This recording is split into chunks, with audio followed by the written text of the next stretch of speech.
दोस्तों सबसे पहले हम समझ लेते हैं कि काकभूषुंडी जी कौन थे। दोस्तों काकभूषुंडी जी का वर्णन वाल्मीकि रामायण और श्री रामचरितमानस दोनों ग्रंथ में हुआ है। और अगर योग वासिष्ठ को देखें तो वहाँ पर उनके कई अध्याय हैं। अब उनका नाम हमें बहुत इंटरेस्टिंग लगता है, काकभूषुंडी। और अगर आप यहाँ पर नाम को देखें तो काक का मतलब होता है कौवा और भूषुंडी का अर्थ लिया जाता है एक पौराणिक अग्नि शस्त्र से। एक तरह का ये हथियार होता था। आप अगर धनुर्वेद में भी देखें तो वहाँ पर 100 से भी ज्यादा हथियारों के बारे में बताया गया है, पर वहाँ पर एक हथियार था भूषुंडी, जो कि अग्नि से जुड़ा हथियार माना जाता था। अब दोस्तों काकभूषुंडी जी हमेशा कौवे के रूप में नहीं थे। उनका कौवे के रूप में बनना और फिर उसी रूप में बने रहना, इसके पीछे एक कथा है और इस कथा को हम सबसे पहले जान लेते हैं।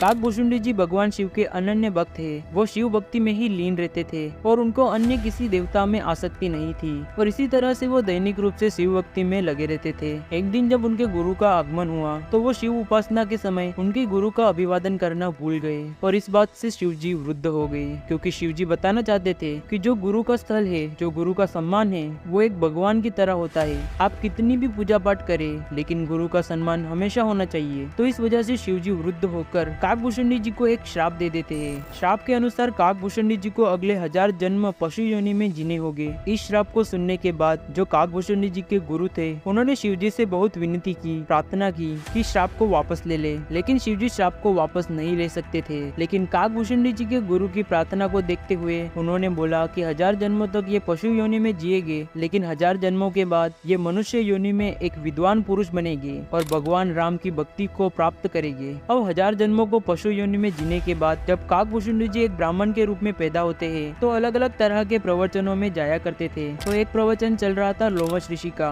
वहाँ पर वो समझा रहे थे कि कैसे निर्गुण भक्ति सगुण भक्ति से भी ऊपर है और ये बात काकभूषुंडी जी को पसंद नहीं आई और वहाँ पर उन्होंने लोमश ऋषि से बहस और विवाद करना शुरू कर दिया और इस वाद विवाद से उन्होंने लोमश ऋषि को क्रोधित कर दिया और लोमश ऋषि ने काकभूषुंडी जी को एक श्राप दे दिया कि वो कौवा बन जाए। फिर जब बाद में लोमश ऋषि को अपने श्राप पे पश्चाताप हुआ तो उन्होंने काकभूषुंडी जी को इच्छा मृत्यु का वरदान भी दे दिया। अब क्योंकि कौवे के रूप में ही काकभूषुंडी जी को भगवान श्री राम का स्पर्श प्राप्त हुआ था तो इस वजह से उनको उस शरीर से प्रेम हो गया और फिर वो आजीवन जब तक उनकी इच्छा नहीं हुई वो कौवे के रूप में ही बने रहे और जगह जगह जाकर राम कथा का वाचन करने लगे। अब जो कि काकभूषुंडी जी अनगिनत वर्षों तक जीवित रहे तो ऐसा माना जाता है कि उन्होंने रामायण 11 बार और महाभारत 16 बार देखा था और हर बार इन घटनाओं का परिणाम कुछ अलग ही हुआ था। और इसी कारण से काकभूषुंडी जी की जितनी भी कथाएं हैं वो बहुत इंटरेस्टिंग है और अगर उनको मॉडर्न साइंस के पर्सपेक्टिव से पढ़ा जाए और समझा जाए तो हमें बहुत ढेर सारी मॉडर्न थियरीज देखने को मिलती है। मोस्टली ये कथाएं आपको योग वासिष्ठ में पढ़ने को मिल जाएगी,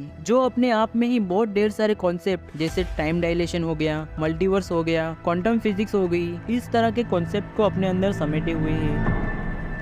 और दोस्तों अगर आपको ये वीडियो पसंद आई है तो लाइक बटन पे क्लिक जरूर करें और अपने परिवारजनों और दोस्तों में जरूर शेयर करें। और अगर आपने चैनल को सब्सक्राइब नहीं किया तो सब्सक्राइब कर ले। मैं मिलता हूँ अगले वीडियो में। जय श्री राम।